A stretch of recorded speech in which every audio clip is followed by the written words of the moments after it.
Hello, and welcome to Moments in History. I'm Linda Shenton Matchett, author, speaker, and history geek. While researching my stories, I unearth tons of intriguing historical information that does not end up in my stories. I've created this channel so I can share these tidbits with you. Before we get started, however, I want to say a big thank you to all our new subscribers who have recently joined us. Today, we're going to talk about the Shetland Bus, which has nothing to do at all with a public transportation vehicle. The Shetland Islands is an archipelago situated in the northern Atlantic Ocean between Great Britain and Norway. It's the northernmost part of Scotland and the United Kingdom and has a fascinating history. Hundreds of years ago, the expanding population of Scandinavia created a shortage of available resources and farmland. So the Norse shifted their attention from plundering to invasion to colonization. By the 14th century, Orkney and Shetland remained a Norwegian possession, but Scottish influence was growing. After King Haakon VI's death in 1380, Norway formed a political union with Denmark, and shortly thereafter interest in the islands declined. King Christian I pledged the islands as security against his daughter Margaret's dowry in her betrothal to James III of Scotland in 1469. Can you see where this is going? The money was never paid, so the islands came under the Crown of Scotland, and in 1472 the action was confirmed by the Parliament of Scotland. However, Shetland's connection with Norway remained strong, and as a result, when Norway came under occupation during World War II, Shetland came to their aid. In April 1940, German forces invaded Norway. The Norwegians were unprepared, and the country soon fell to the invaders. King Haakon VII and the Norwegian royal family, along with the government, went into exile in London, taking the bulk of Norway's gold with them. At the same time, thousands of Norwegians escaped to the west, mostly in fishing boats, in order to continue the fight for a free Norway. For the majority, Shetland was their landfall. Large, disorganized resistance groups remained in Norway, but fortunately, Britain's Special Operations Executive began to work behind enemy lines with these groups. A regular transport system was set up between the UK and Norway to ferry resistance members in and out, as well as provide an escape lifeline for refugees and fugitives and carry weapons, radios, and other supplies. Sometimes the group was involved in special operations, like the failed attack on the German battleship Tirpitz, Operation Archery, the raids on Malloy, and Operation Claymore in the Lofton Islands. The boats were crewed by young Norwegian volunteers, mostly fishermen and seafarers, and they made many hazardous trips across the North Sea in the dark and stormy months of winter. This meant the crews and passengers had to endure very heavy North Sea conditions, with no lights and constant risk of discovery by German aircraft or patrol boats. There was also the possibility of being captured while carrying out the mission along the Norwegian coast. Early on, it was decided that camouflage was the best defense, and the boats were disguised as working fishing boats and the crew as fishermen. These fishing boats were armed with light machine guns that were concealed inside oil drums placed on deck.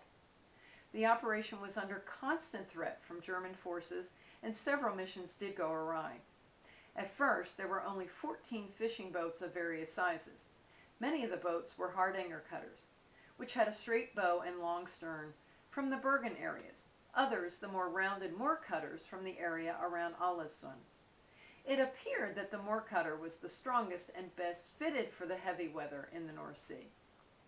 The boats were of many kinds and shapes, but most of those used in the Shetland Bus were from 50 to 70 feet long, two-mast, and equipped with a 30 to 70 horsepower single-cylinder semi-diesel engine, which made the characteristic tonk-tonk sound.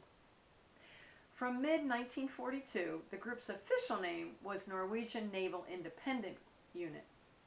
The strategy of using innocent-looking fishing boats ended in early 1943, by which time 44 crewmen had lost their lives. In October of that year, the group became an official part of the Royal Norwegian Navy and was renamed the Royal Norwegian Naval Special Unit. The fishing boats were then replaced by 3 American mini-destroyers known as submarine chasers. These vessels completed 116 clandestine missions with no further loss of life. A headquarters for the bus was set up in Wysdale, where Flemington House was commandeered. Later, the headquarters moved to Luna House in Luna Ness, which was north of Lerwick, accommodated the boat crews as well as training facility for saboteurs. The repair facility eventually moved to Scalloway, and Dinapore House was headquarters for the base in Scalloway, while Flemington House became quarters for agents awaiting transport to Norway and for the debrief upon their return. A former net loft owned by Nicholson and Company became accommodations for the boat crews and was named Norway House. Flemington House was also on occasion visited by high-ranking officers such as the Commander-in-Chief Scottish Command and the Admiral commanding Orkney and Shetland. But the most prominent guest was Crown Prince Olav of Norway, who visited in October of 1942. The minute details before each trip were scrutinized. Passes had to be approved at each port of call, and restrictions were made to obstruct suspicious ships from reaching Norway from Shetland. Haphazard forbidden areas were declared at random, lighthouses were secured, which prevented ships at sea using them for aid, and fishing was restricted to a 50-mile zone.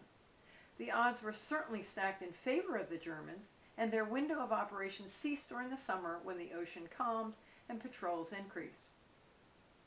This gave them a breath to refit and keep secret the destination from the Germans who hunted them. On the 9th of May, 1945, Vigra, commanded by Leif Larsen, and Hitra by Ingvald Eidsham, entered the harbor of Lingøy near Bergen in free Norway. The group had made 198 trips to Norway in fishing boats and submarine chasers, Leif Larsen completing 52 of them. The Shetland Bus had transported 192 agents and 383 long tons of weapons and supplies to Norway, and had brought out 73 agents and 373 refugees.